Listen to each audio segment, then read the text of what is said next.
Saludos, bienvenidos.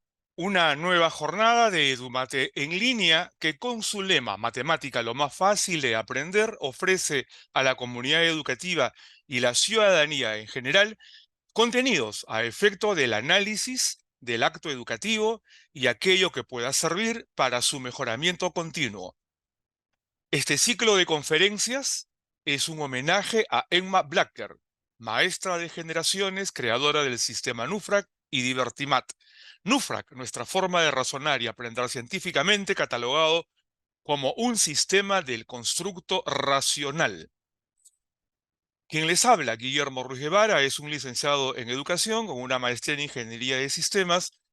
Bueno, una experiencia permanente en el estudio y en la búsqueda de soluciones relacionadas al desarrollo tecnológico, a políticas de desarrollo tecnológico y educativo, y bueno, dedicado a la investigación también de soluciones para la inserción de las tecnologías, tanto en el proceso empresarial como en la educación. El día de hoy vamos a revisar un tema relacionado a la matemática, estadísticas, causas y recomendaciones. Es el cuarto tema de este ciclo de conferencias que empezó con matematización y matemática. La segunda ocasión trató sobre matemática cuantitativa y cualitativa, luego racionalidad más allá de Piaget, y el día de hoy, en el tema ya mencionado, matemática, estadísticas, causas y recomendaciones, trataremos de realizar un análisis de orígenes o causas y consecuencias o recomendaciones para el mejoramiento continuo del proceso educativo.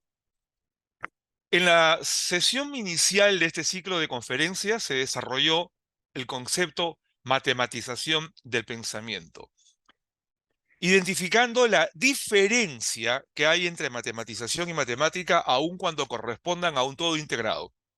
Matemática son las técnicas operativas, es la aritmética, la geometría, la lógica, los conjuntos, las relaciones, la trigonometría, el álgebra, en tanto que la matematización es la capacidad de interpretar las dimensiones y características del entorno, describiendo sus propiedades, sus cualidades, cuantificarlo también, claro, y las interrelaciones con precisión y con objetividad.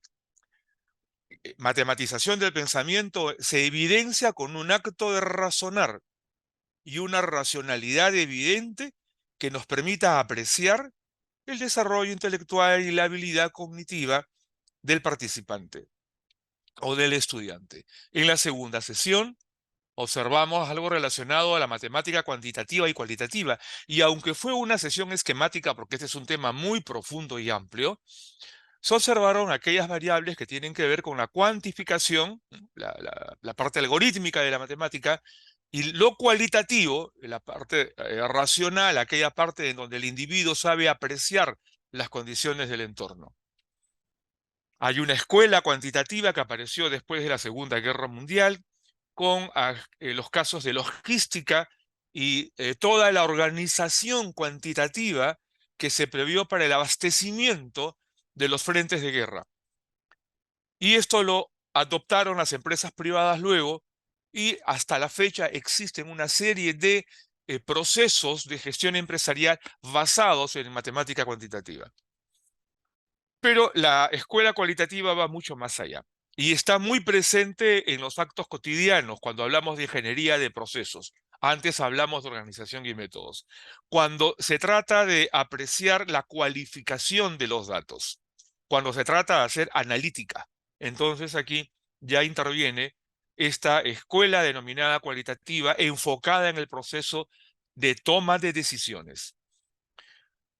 Luego, la sesión anterior, vimos tipos de pensamiento y tipos de razonamiento más allá de Piaget, porque si bien él es el primer científico que nos ha provisto de una estructura para entender los modos de pensar del ser humano y los modos de razonar, como lo vemos en esta tabla que estamos recordando, esto fue Piaget.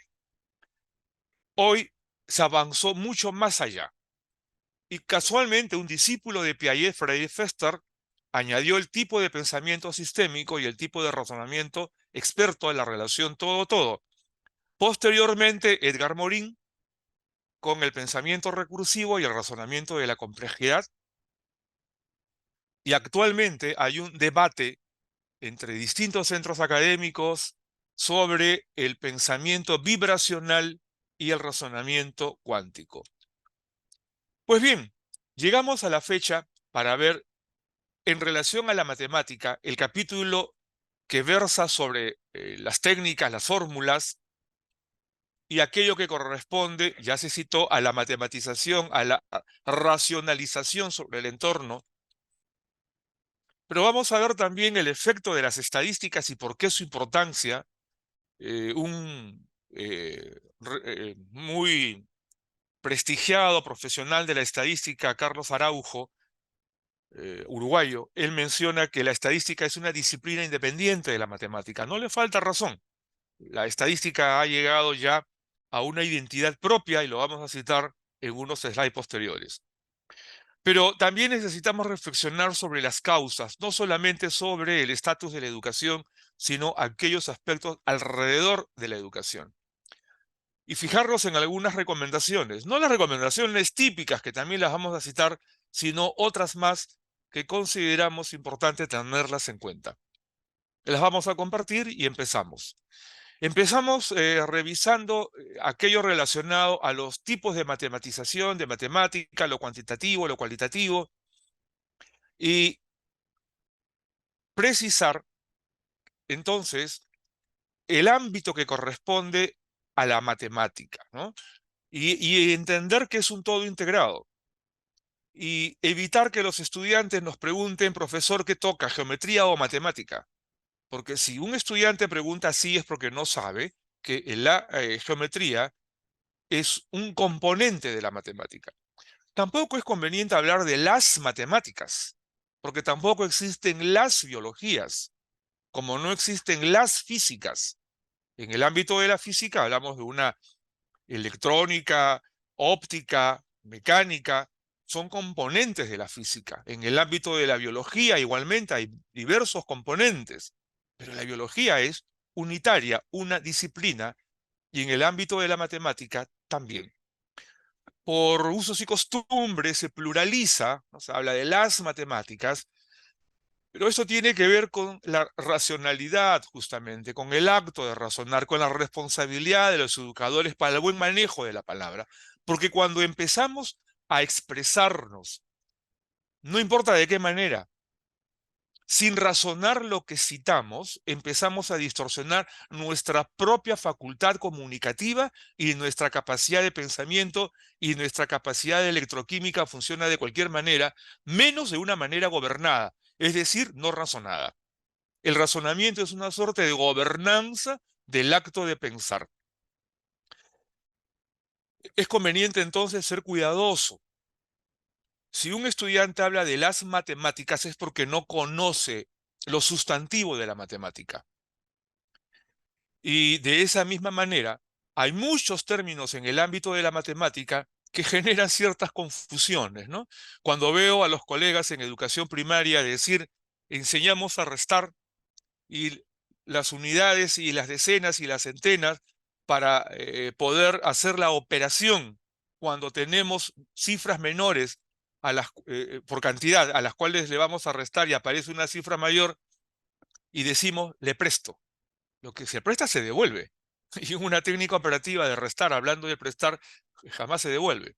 Confusiones, ¿verdad? O cuando hablamos de la palabra problemas en las aulas, en vez de decir de repente mejor casos, solución de casos, la palabra problema genera una crisis conceptual, ¿no? Sobre todo en aquellos estudiantes en cuyos hogares la palabra problema es sinónimo de crisis. Entonces, la matematización justamente va en esa dirección. Interpretar dimensiones mentales, por supuesto, también. Describir propiedades y con propiedad. El ámbito de la matemática es el ámbito de las precisiones. Y entonces el habla, la comunicación, es un instrumento que debe obedecer a precisiones. La estadística, uno de los elementos con los que trabaja en las escuelas, sobre todo en la secundaria, siempre es enseñado desde el punto de vista del promedio, la mediana, bueno, y siempre se enseña a partir de técnicas operativas. En alguna ocasión participé en un experimento en donde a los estudiantes, Colegio Juana del Arco de Dahmer, chicas, primero de secundaria, se les pidió que observaran la comunidad, una comunidad al sur de San Juan de Miraflores, les estoy hablando del año 2005, que observaran el número de pobladores. No se les pidió cifras exactas porque no era muy posible hacerlo en ese momento, pero que tengan estimaciones de cantidad de adultos y menores. Y dentro de los menores, estimar cuántos van al colegio. Entonces, en esa población, se les pidió que calcularan la cantidad de harina, azúcar y otros elementos para hacer pan que podrían utilizar las panaderías de la zona. Identificaron 3 panaderías. Identificaron aproximadamente 10.000 habitantes. Repito, una comunidad pequeña al sur de San Juan de Miraflores. Muy bien. Con las cantidades, luego se les pidió que calcularan las cantidades de azúcar, harina, incluso volúmenes de agua que tendría que consumir para la producción del pan, cuántos panes para cuánta población y empezar a relacionar los insumos con la producción de pan y el abastecimiento de la población. Y a partir de ahí empezamos a trabajar con esas cantidades, proporciones, cuántos panes por familia, promedios, y se le fue dando denominaciones a cada hecho de la vida real. Y así, estas niñas aprendieron muy bien la estadística, pero a partir del análisis de un hecho de la vida real. ¿Y luego qué hicimos? Pues orientamos el razonamiento de estas niñas para que operen probabilística. ¿Qué pasaba si más población o menos población? Escasez de elementos insumos. Y hacer proyectivas en el supuesto de más o menos población. Y hacer analítica de insumos, de abastecimiento y de puesta a las 6 de la mañana a tiempo para que el pan esté listo. Y luego hacer predictividad. En el año 2005, la palabra predictividad no estaba muy de moda, hoy bastante, porque la analítica predictiva ya es un componente del acto educativo. Lo voy a explicar luego. Pero termino con esta experiencia. La estadística no debe enseñarse, o así por lo menos lo sugerimos, a través de fórmulas, sino a través de análisis de casos, de hechos de la vida real. Primero, estableciendo componentes, cantidades, elementos, y luego interrelacionándolos y estableciendo, sí, cantidades, pero también calidades de uso, casos de uso, se dice en análisis de datos. Esta experiencia que se hizo en el marco del proyecto eh, de la Municipalidad de Miraflores sobre la informatización del proceso educativo, fue replicado por la misma profesora a cargo y otros profesores, y siempre con éxito, y dio lugar incluso a mesas de trabajo intercambiando experiencias sobre los hechos que ellas habían realizado con sus estudiantes. Y tuvimos la oportunidad de escuchar a 2 estudiantes demostrando sus experiencias. Y qué bien que lo decían. ¿Y por qué lo decían también sin haber aprendido nada de memoria? Por una cuestión que en educación se sabe. Es que el que hace las cosas sabe lo que dice, ¿no? En síntesis, el dicho dice, valga la redundancia de ciertos términos, sabe lo que dice el que sabe lo que hace. Y de eso se trata, que este asunto de construcción de la estadística, de la probabilística, de la proyectiva, de la analítica, de la predictividad, sea a partir de hechos reales, de casuística. Entonces, Cuando hablamos de estadística, sí nos vamos a referir también a estadística de cómo está la matemática en nuestro país, pero no hemos querido hacerlo sin primero no advertir por qué la estadística y para qué la estadística en el acto educativo. Ese es un tema que encontré sencillo, fácil de comprender allí, en Internet, utilizando Google, de la página web profesorescursos.com. Y me pareció interesante compartirlo. ¿Qué es una causa? Un factor o conjunto de circunstancias que origina, motiva o contribuye al desarrollo de un evento, fenómeno o situación. Analizar las causas, continúa esta respuesta a la pregunta ¿qué es una causa?, es fundamental para comprender y abordar eficazmente problemas en diversos campos, desde la salud hasta la política. Continúa esta respuesta. En diversos contextos, una causa puede referirse a la explicación fundamental de un problema o la conexión causal entre dos o más variables. Entre dos o más variables. En el ámbito científico se busca identificar las causas de los fenómenos naturales o de los resultados observados en experimentos. En el ámbito social, las causas pueden estar relacionadas con factores culturales, económicos o políticos que influyen en determinados eventos. Al terminar esta lectura, pregunto a quienes nos acompañan en la sala, ¿cuántos análisis de causas hacen nuestros estudiantes en la vida escolar y en la vida universitaria?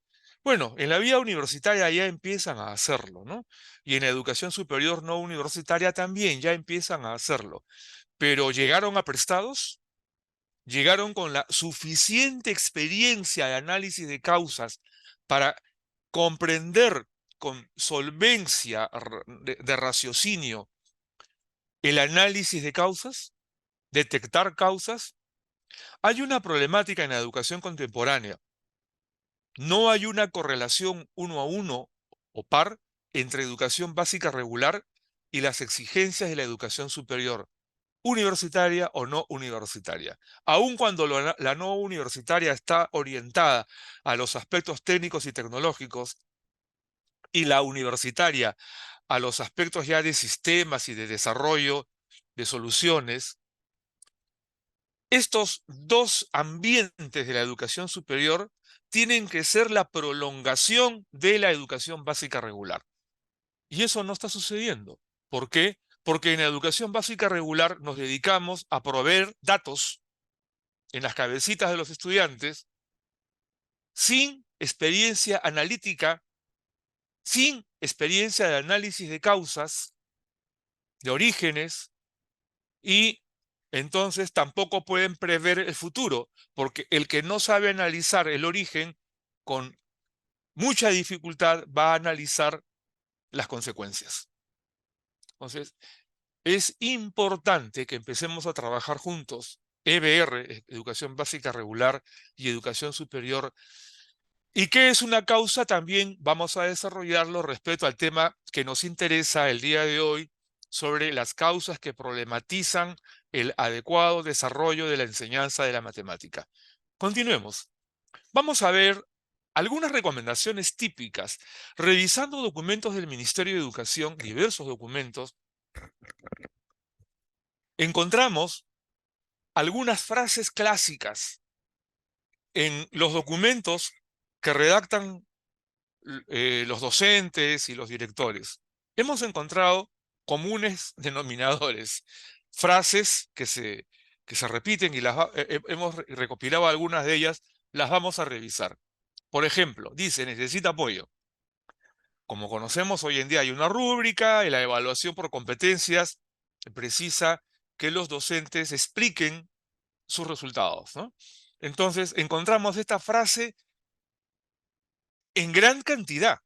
Necesita apoyo en una muestra de aproximadamente, recientemente, las últimas 2 semanas, de aproximadamente 50 documentos. Bueno, pues el 40 de los documentos tienen esta frase que se repite, necesita apoyo. Y esta otra frase, requiere refuerzo. Igual, Un punto menos que necesita apoyo para que vean ustedes la cantidad de veces que se repite. Lo propio que esta otra, un poquito menos, está en proceso de. Esta otra frase, ¿logra avance? Sí. Una más. En ocasiones resuelve. Otra. Algunas veces y ocasionalmente efectúa. ¿A qué se debe que estas recomendaciones sean típicas? ¿A qué se debe que los docentes utilicen estas frases para explicar los logros de aprendizaje? Algo está sucediendo, eh, y algo que nos permite comentar que se está explicando, no voy a decir justificar, se está explicando por qué los logros de aprendizaje son débiles. Estas frases se repiten demasiado en contraste con lo que se anhela como resultado del proceso educativo y en particular en el caso de la matemática. Bueno, y para entender esto mejor, hemos elegido la historia de la evaluación de los logros de aprendizaje que el Ministerio de Educación denominó Evaluación Censal de Aprendizaje desde el año 2007. El mismo proceso en el año 2015 se le ha denominado Evaluación Nacional de Logros de Aprendizaje y se incluyó segundo de secundaria. Enhorabuena que esto se haga. Y quizá deba ampliarse y quizá deba hacerse como ocurre en otros países que de manera inopinada muchas veces toman evaluaciones de este tipo a la población escolar, a la población. Es un censo real porque es toda la población. Varios estados, por ejemplo, en los Estados Unidos lo hacen y ellos tienen una mediana que identifica el logro deseado, el logro de aprendizaje o el logro de competencia deseado en los estudiantes del Estado. Entonces, si el porcentaje está, si un buen porcentaje está por encima de la mediana, muy bien, y en los casos que están por debajo de la mediana, asisten a supervisar, apoyar y solucionar por qué el resultado está por debajo de la mediana. O sea, ya tienen todo un sistema de evaluación. En Europa esto también se repite en muchos países. En nuestro caso se llama evaluación censal. Debió ser evaluación de aprendizajes. Creo que en buen momento se le modificó la denominación porque censo es todo, es toda la población, es todo, es el universo. Y una encuesta es una muestra, ¿verdad? Entonces, efectivamente, la evaluación censal debió ser evaluación muestral de aprendizajes. Pero bueno, eso es anecdótico. Lo cierto es que la evaluación nacional de logros de aprendizaje es un instrumento valioso. Solo se sugiere que se amplíe porque sería ideal tener el resultado de toda la población nacional con medianas establecidas que no tiene que ser la misma a escala nacional. Determinados criterios pueden ser nacionales, pero otros tienen que ser regionales necesariamente, por la característica de nuestra población, tanto de educadores como educandos, culturas, lenguas, etnias, en fin. Y tenemos PISA, ¿no? El programa para la evaluación internacional de los estudiantes. eh, Ahí está la denominación en inglés en la parte baja, Program for International Student Assessment, que se hace cada 3 años desde el año 2000. Bueno, hemos recopilado información de estos casos y aun cuando hemos querido contrastar en los últimos días, no hemos podido hacerlo porque esto es lo que aparece en el Ministerio de Educación. Desde el día, la última vez que lo hemos visto ha sido el 27 de marzo. Hemos intentado varias veces durante las últimas 2 semanas de actualizar información. Lamentablemente, esto es lo que ocurre. No se puede acceder a este sitio web, ¿no? La página de Sicrece, del Minedu. Pero igual nosotros tenemos información, teníamos datos que ya habíamos recopilado para el análisis y los vamos a compartir. Por ejemplo, en este caso, matemática de segundo grado de primaria, Tienen ustedes acá el estadístico del histórico de resultados nacionales según niveles de logro y medida promedio. Miren ustedes, la medida promedio desde el año 2011 hasta el año 2022. Un histórico muy interesante, ¿no? Que no comprende 2021, como ustedes comprenderán por los problemas de la pandemia, pero el histórico está bastante claro. Tuvimos un hipo en el 2016, resultados más cercanos de la medida promedio, pero últimamente esto en los niveles satisfactorios 11,8%. En proceso sí, está en 33%. Y en inicio 55%. 55%, ¿qué significa?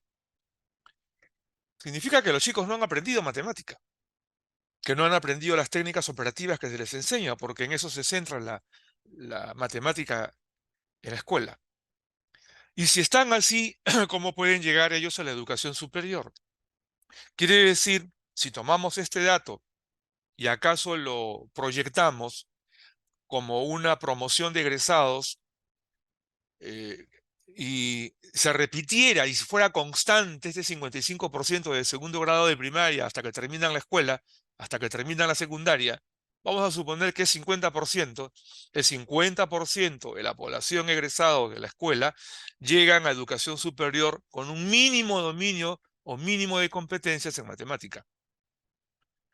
Estamos haciendo una estimación, ¿no?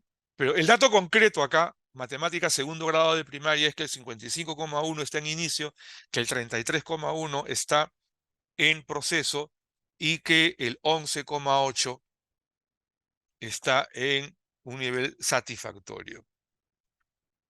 Sí, pues, efectivamente no lograron su eh, competencia por el contenido y procedimiento más. A ver,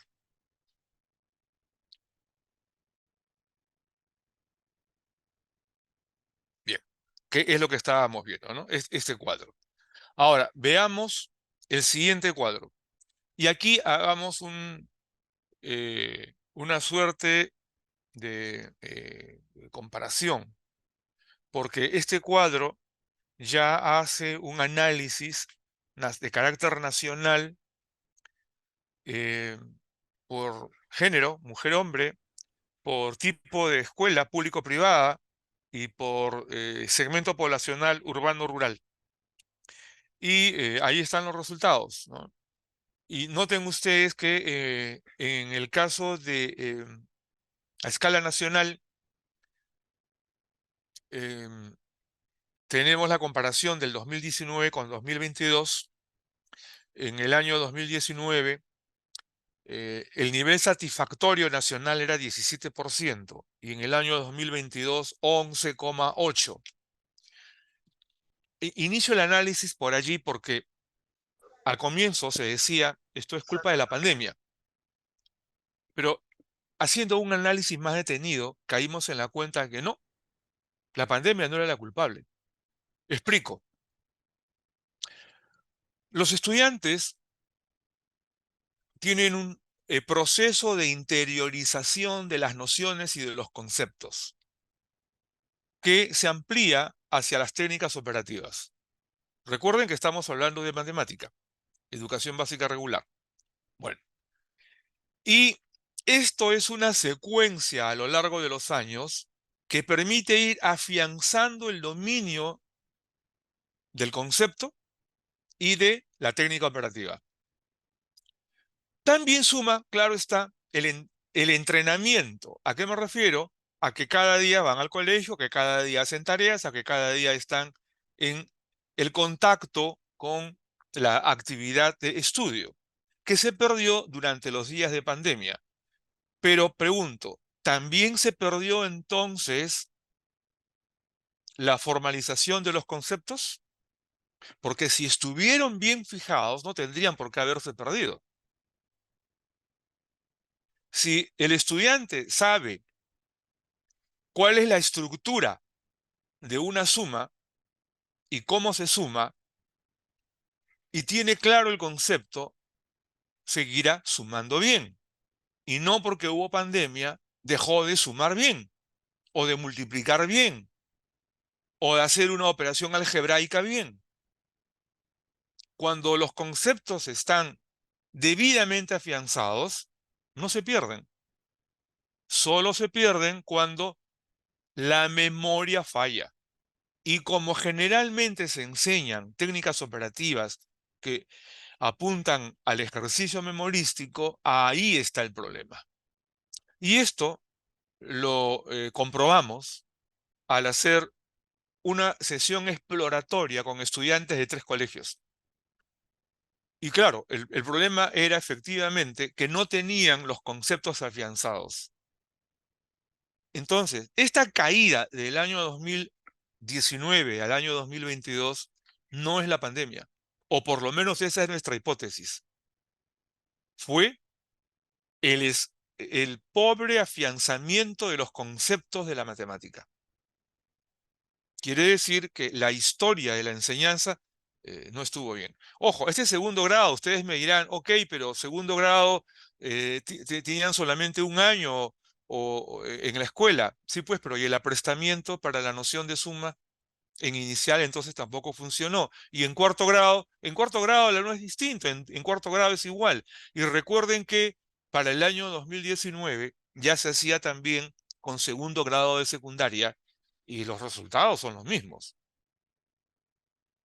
son los mismos, ¿no?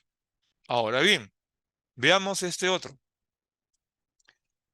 Aquí ya tenemos segundo grado de primaria, medidas promedio y niveles de logro según regiones.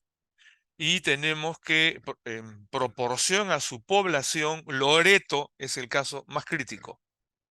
En inicio, una alta población, ¿no? Y uno de los mejores casos es Tacna, Arequipa, en proporción a su población, y Moquegua. Moquegua que está en mejor caso, pero también recordemos que es una población más pequeña, ¿no?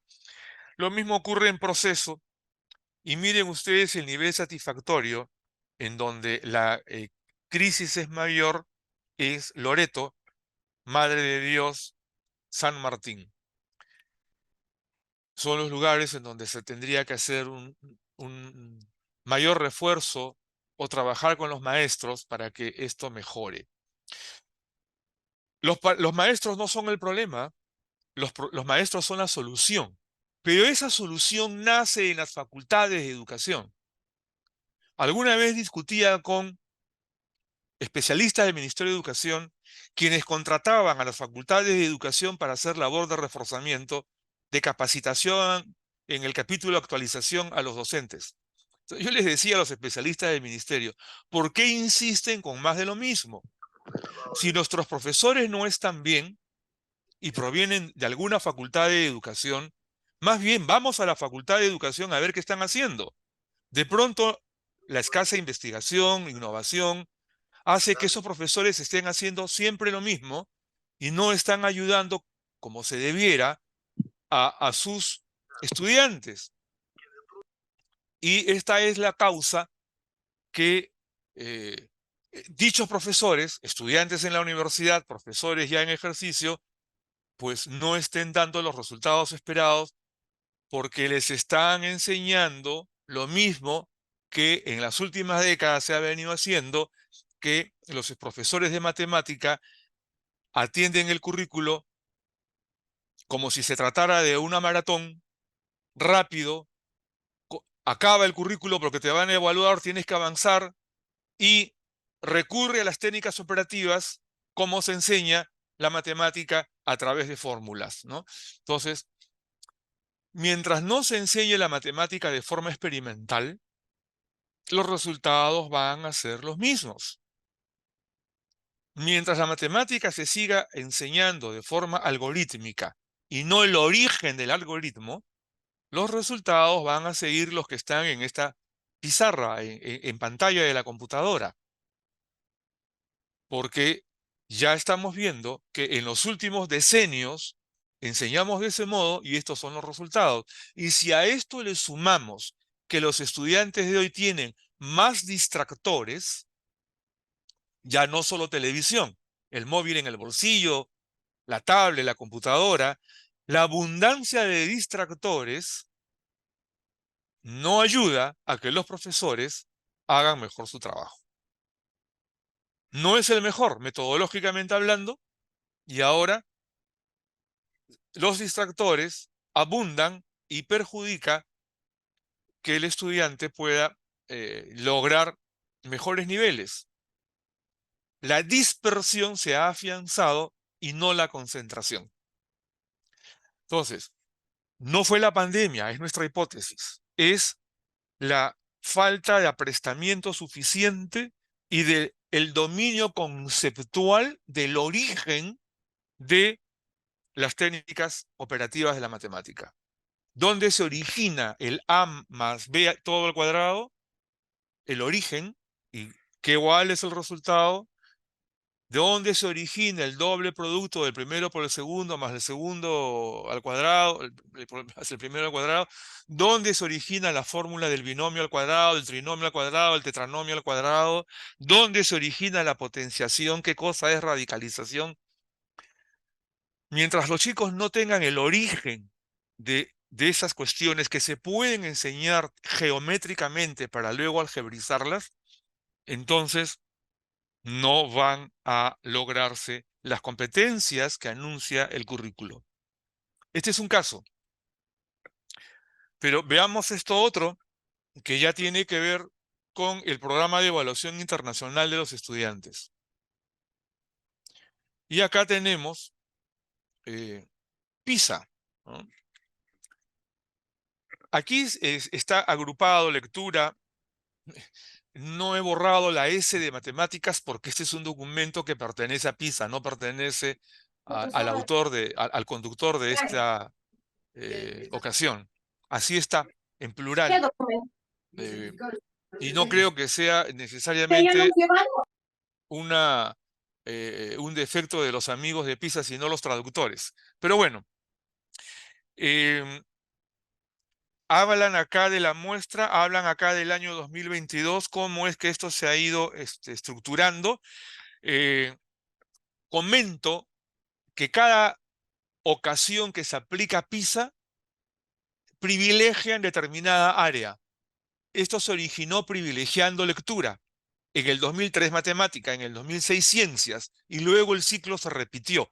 En el 2012 tocó nuevamente matemática y en el 2022 tocó también privilegiar el análisis sobre eh, los avances en matemática.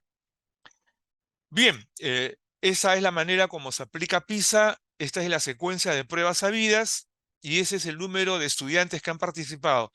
265.000 a escala mundial en el año 2000 y 700.000 en el año 2022. Y acá tenemos la posición de Perú. En el año 2022, la posición 64 de 78. Y es que varios países han incorporado, sobre todo países de África. Y Perú está en el puesto 64 de 78 y ahí está nuestro histórico, ¿no? Y en este caso llegamos al 2022 con 391 puntos en matemática. Miren España, 473. Está en la parte alta de los países de habla española. He tomado ese cuadro, pero a escala mundial, los puntajes, los mejores puntajes están arriba de 500. PISA distribuye en 6 niveles la evaluación. Nosotros estamos en el segundo nivel y de ahí no hemos logrado pasar al tercer nivel en todo nuestro histórico. Y noten ustedes que el año 2018 obtuvimos 400 puntos y en el año 2022 hubo una caída a 391 puntos, ¿no? Lo pueden notar acá donde ahora está el cursor. Este cuadro nos ubica por debajo de Uruguay, de Chile, en el caso de la región sudamericana, y en el continente, incluso México y Costa Rica están por encima de nosotros. Pregunto, ¿qué tenemos que hacer para que esto se supere? Porque no se trata de hacer únicamente un reconocimiento de cifras, de estadísticas. A ver, don José Luis Vara, por favor, tiene él una pregunta. Lo escucho.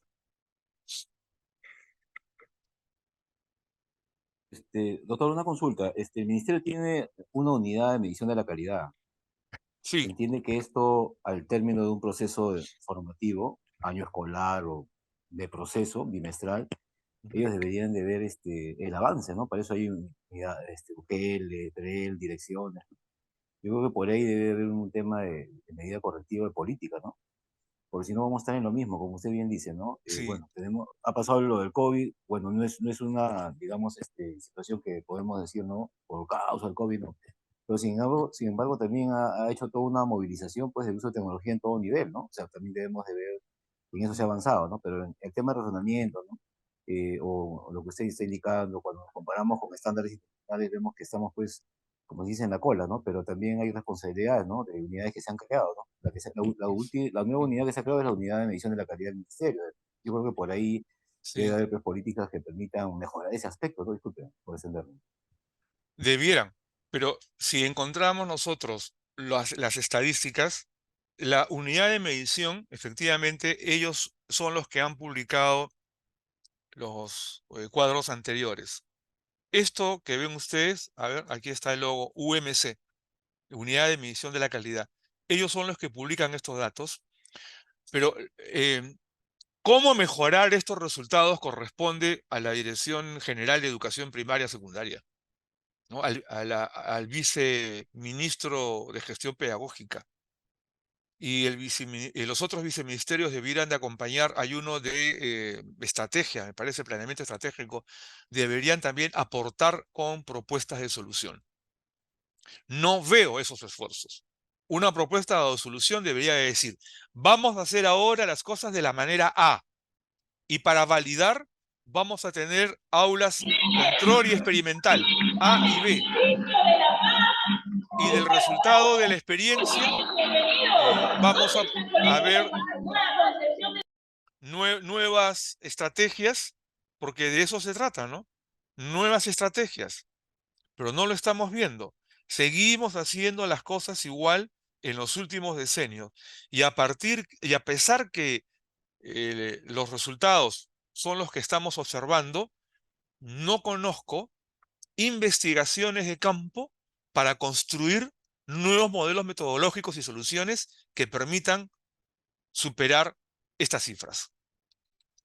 Alguien tiene que hacerlo, y cualquiera que tome la iniciativa habría que felicitarlo, porque para investigar una solución no es necesario esperar que el Ministerio de Educación lo haga. Cualquier escuela, cualquier instituto, incluso cualquier facultad de educación de cualquier universidad, debiera tomar la iniciativa de investigar posibles soluciones. Pero ¿quién lo está haciendo? O sea, en realidad, discúlpeme, doctor Vara, pero hay una responsabilidad compartida.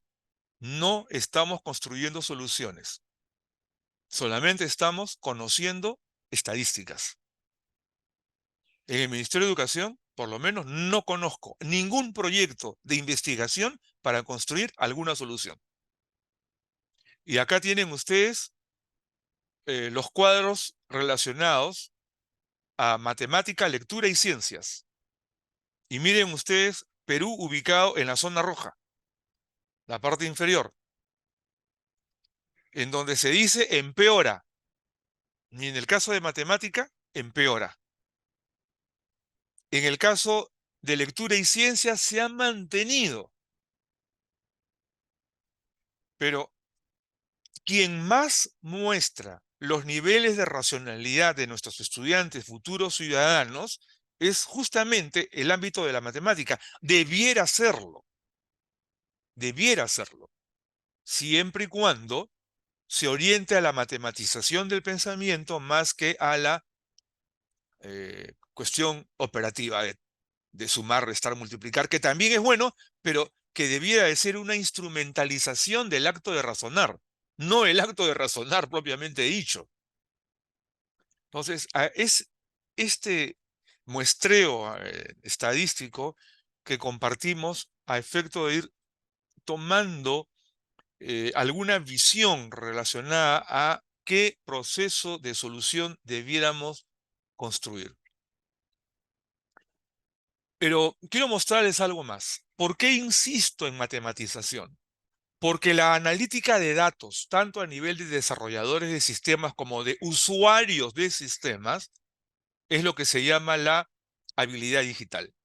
Y este es el mundo de la habilidad digital.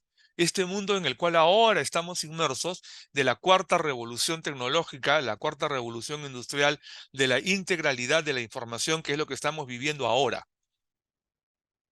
Y que ya está pronosticado que a partir del 2030 aparecerá la quinta revolución industrial y ya es la etapa de la computación cuántica, de la computación cognitiva. Nuestros estudiantes van a llegar a ese mundo. ¿Y por qué lo asocio? Porque la matematización del pensamiento es el fundamento de la analítica. Y la analítica es el componente esencial de la habilidad digital. Es decir, la competencia, la macrocompetencia que debemos construir asociada al escenario de la tecnología digital y el escenario de esta cuarta revolución industrial que vivimos, nos obliga a tener eso en cuenta. Y estamos llegando tarde a la transformación digital, cuando ya se inicia la transformación cuántica, cuando ya hay 2 países de Sudamérica que tienen computadoras cuánticas en las aulas universitarias. Perú todavía ninguna. Entonces, no es un asunto de máquinas, ¿ah? Es un asunto de cómo pienso, cómo razono, cómo mentalizo. Ya hemos hablado de las diferencias entre el acto de pensar, el acto de razonar y la racionalidad.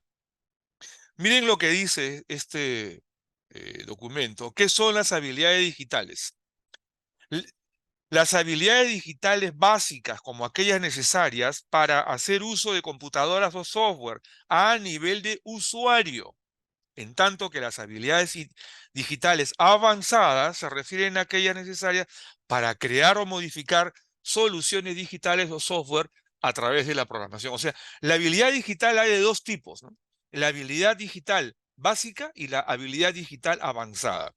Pero la habilidad digital básica es genérica, es para todos, incluso para el conductor de un taxi, porque su carro es una computadora con llantas que hace utilidad de aplicativos para decidir qué ruta tomar, cuánto cobrar, cómo cobrar, un yape, ¿no? Decimos hoy, o un plin, ¿no? O sea, ya la habilidad digital está inmersa en todos los actos cotidianos de la ciudadanía. Y lo subrayo. Esto que es tan importante, ¿quién lo publica?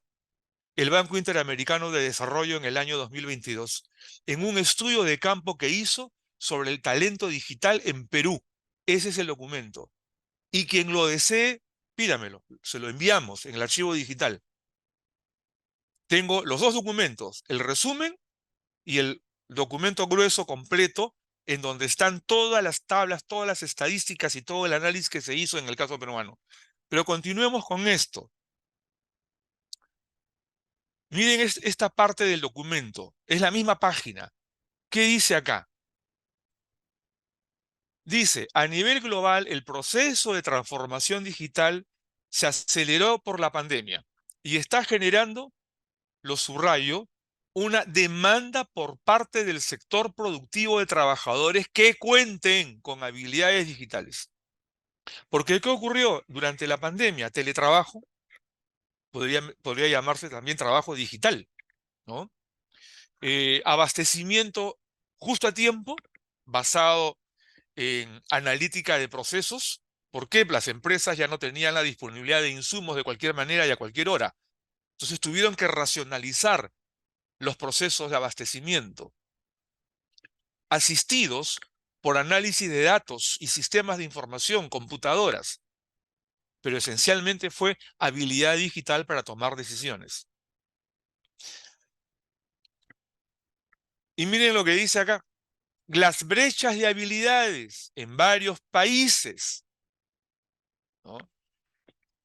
Por ejemplo, cita el documento, Antes de la pandemia, el 47% de las empresas en Perú enfrentaba dificultades para cubrir sus vacantes en materia de habilidad digital.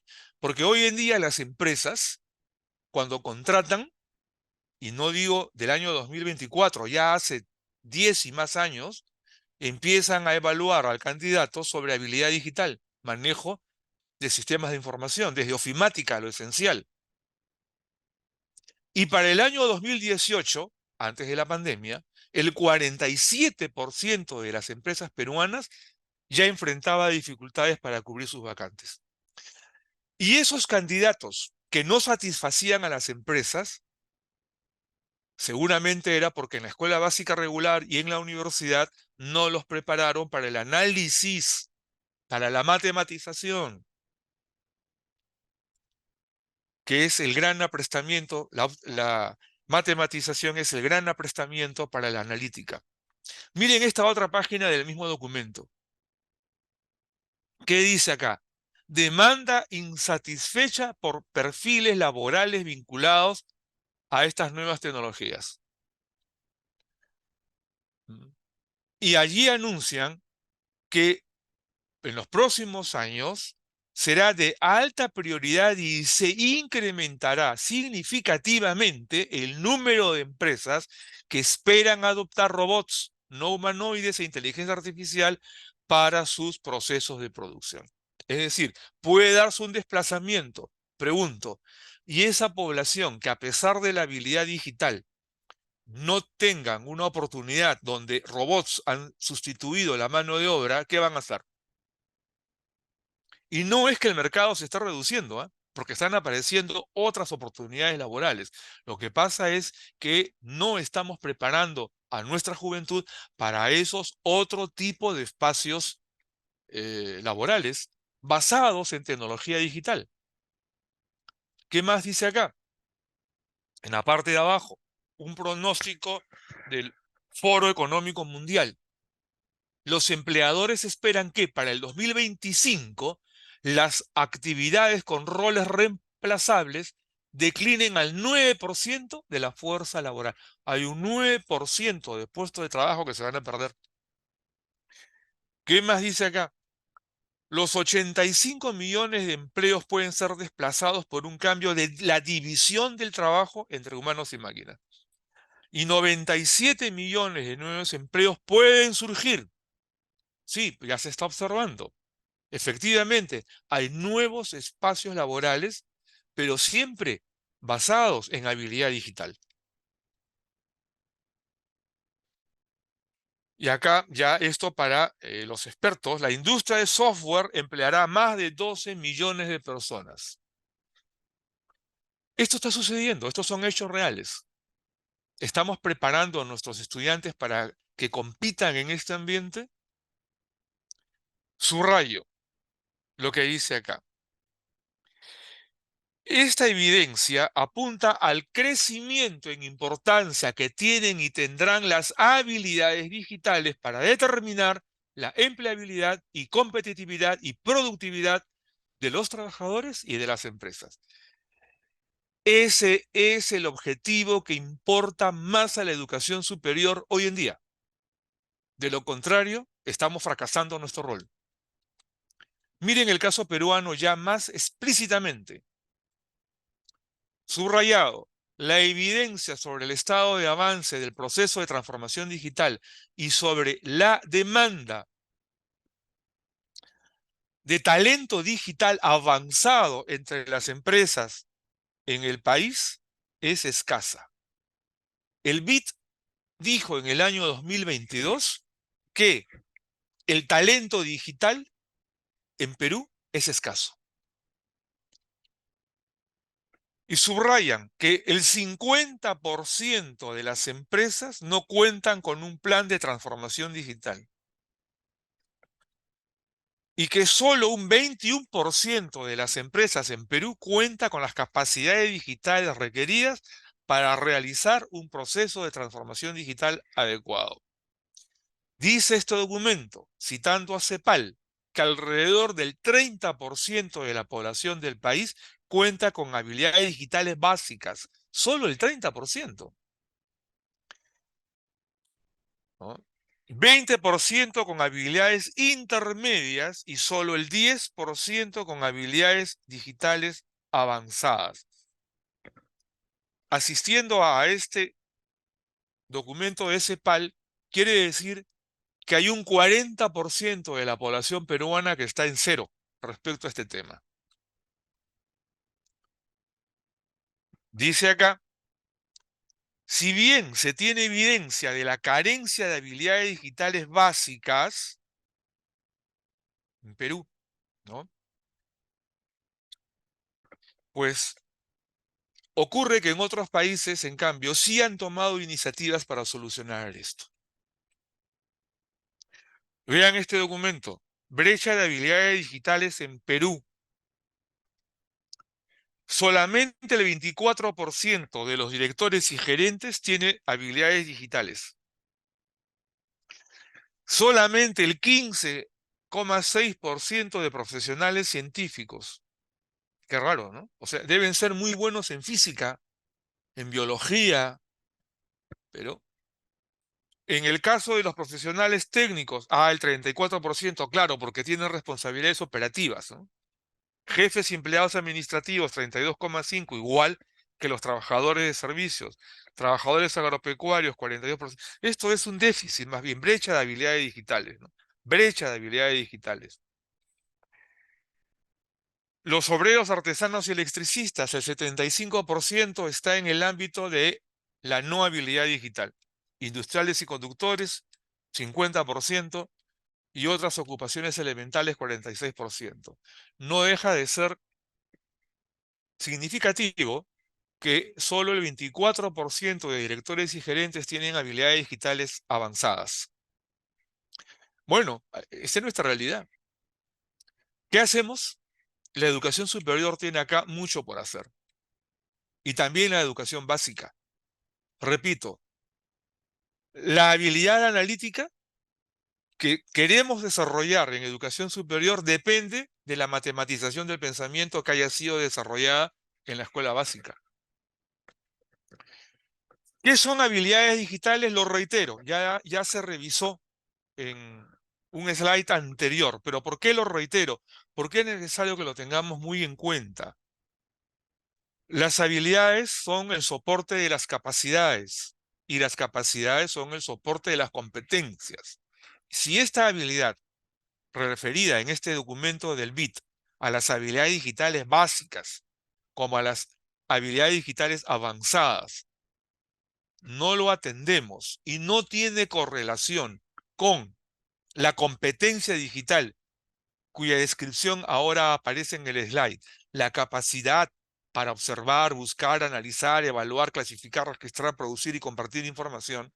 Si esta capacidad no tiene el soporte de habilidades, y las habilidades las podemos encontrar en cada uno de los verbos que dan soporte a esta capacidad, entonces no estamos haciendo bien nuestro trabajo. Recomendaciones. Veamos, recomendaciones para la quinta revolución industrial, porque ese es el enfoque. No se trata de decir solamente cómo corregir hoy, sino hacia dónde estamos yendo. Primera recomendación, fortalecimiento de la matematización del pensamiento desde la escuela básica regular. Segunda recomendación, individualización de las experiencias de aprendizaje. Ya existen instrumentos para poder hacerlo. Tercera recomendación, empoderamiento en la labor productiva en equipo, aplicando el conectivismo. Hoy en día toda la labor productiva es conectivismo. Trabajamos en redes, secretarias y gerentes, abogados y asistentes. Todo está en red. Todos los datos se procesan en redes. Y cuando en un nodo se detiene el proceso, perjudica al nodo siguiente. Entonces, la labor productiva en equipo aplicando el conectivismo, ojo, no es únicamente redes de computadoras, ¿ah? Porque el primer conectivismo que tenemos que desarrollar, que lo vamos a trabajar en una próxima oportunidad, es el conectivismo de las redes neurales del cerebro humano. Ese es el primer conectivismo que debemos desarrollar. ¿Ah? Aquí voy a grabar la... A ver, bien. Otra recomendación: establecimiento de escuelas para pensar y el desarrollo de la racionalidad. No significa que todas las escuelas se van a llamar así. Significa que metodológicamente la educación superior y la educación básica debiera tener este modelo de escuelas para el desarrollo del pensamiento y el desarrollo de la expresividad de la razón, de la racionalidad. Con estas recomendaciones, esperamos haber contribuido con quienes están en la sala a un enfoque, un reenfocamiento de lo que estamos haciendo en educación.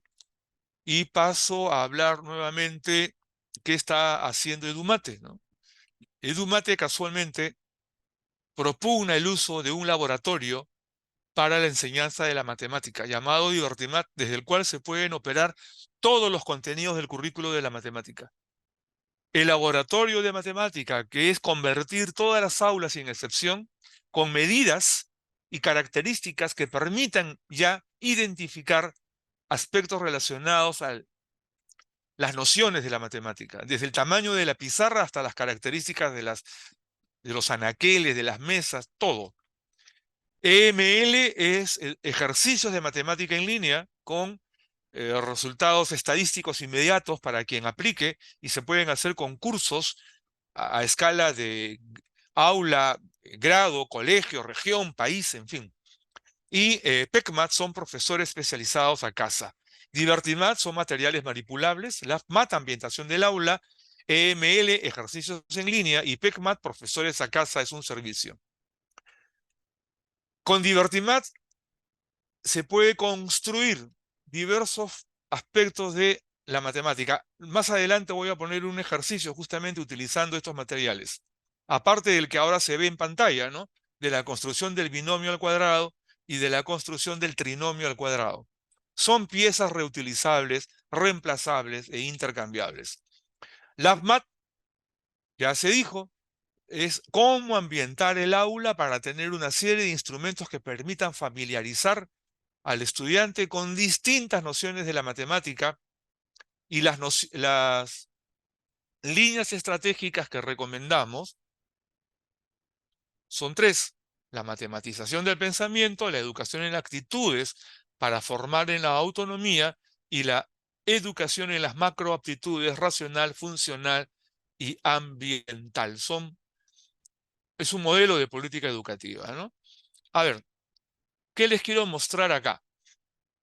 Miremos primero el cuadradito naranja, el cuadradito azul y el cuadradito color magenta. Cada uno es una unidad. Cada cuadradito es una entidad. Ahora, al cuadradito anaranjado le agregamos uno más y tenemos ahora una tira de 2. Al azul le agregamos 3 y tenemos una tira de 4. Y al de abajo le agregamos otros cuadraditos para tener una tira de valor 7. Entonces, ahora tenemos una tira de valor 2, de valor 4 y de valor 7. Ojo, esto debe empezarse con material concreto y luego se pasa a la computadora. Con las tiras 2, 4 y 7, agregamos una más a la de valor 2 y tenemos un punto de coincidencia con la tira de valor 4. Y si seguimos agregando, encontraremos un nuevo punto de coincidencia en el valor 8. Si esto se convierte en una serie sucesiva, también podría llamarse, como lo mencionan en el currículo de matemática en primaria, numeración ascendente, ¿no? Que es una serie en realidad. Debiera decirse serie. Entonces encontraremos otros puntos comunes en 12, en 16, en 20, en 24,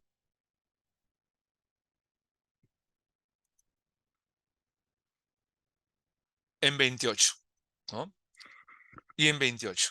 Muy bien, esos son los puntos de coincidencia. en la serie de las tiras de valor 2 y las tiras de valor 4. Ahora veamos la correlación con las tiras de valor 7. Hay una coincidencia de 2,7 en 14.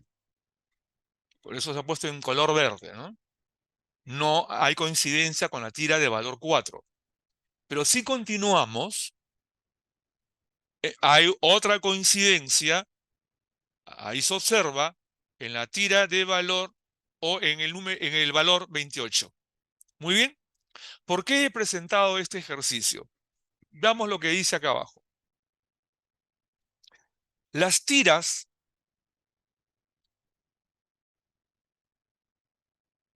que equivalen a 2 y 4, al añadirse y vincularse, coinciden sucesivamente en 4, 8, 12, 16, 20, 24 y 28, ¿no? Ya lo habíamos visto en la práctica.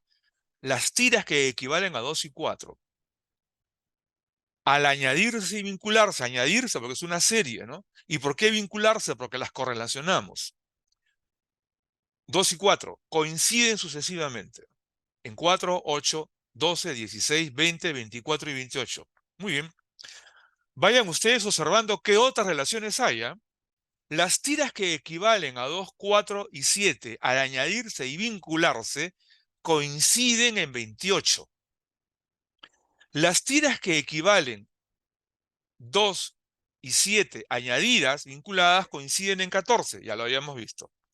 Las tiras que equivalen a 2, 4 y 7 tienen el mismo punto de partida, por lo que también coinciden en 0.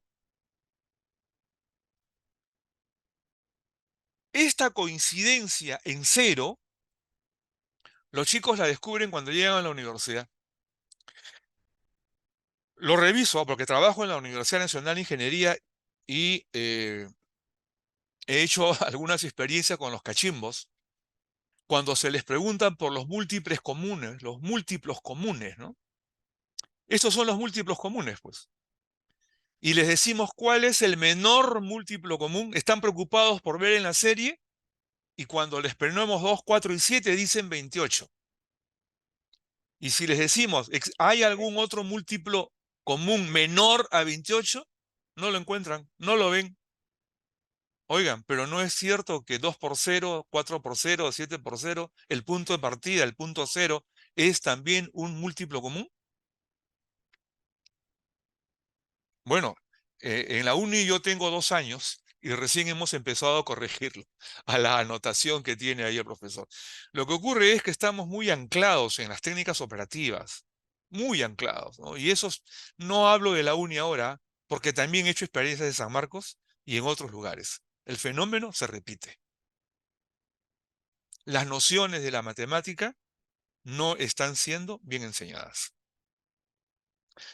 Y esa es la razón por la que los estudiantes tienen tantas dificultades y esos son los orígenes de los problemas que vemos en PISA, la ubicación en la que estamos.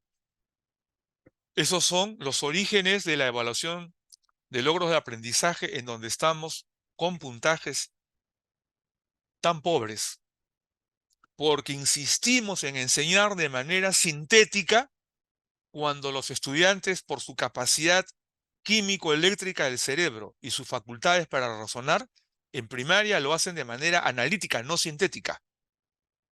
Y si la analítica es frágil, la sintética lo es peor.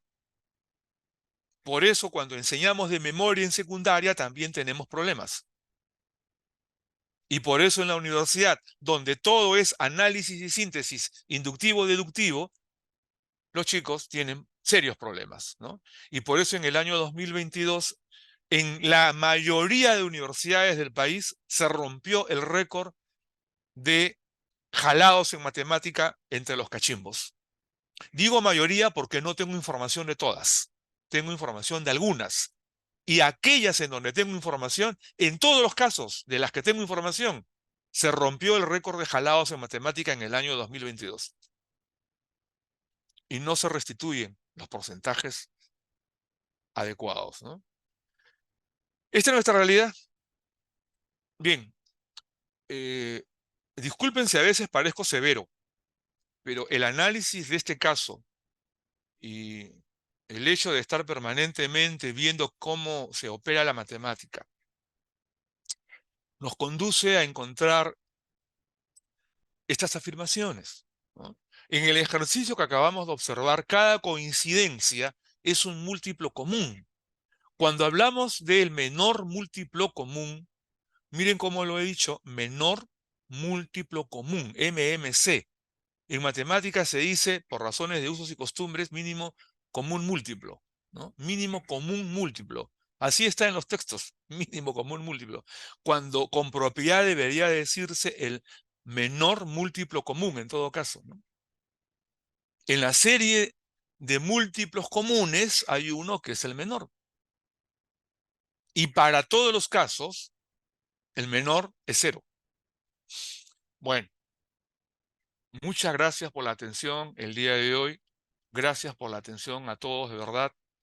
Dispensen la licencia de haber sido severo en algunos momentos.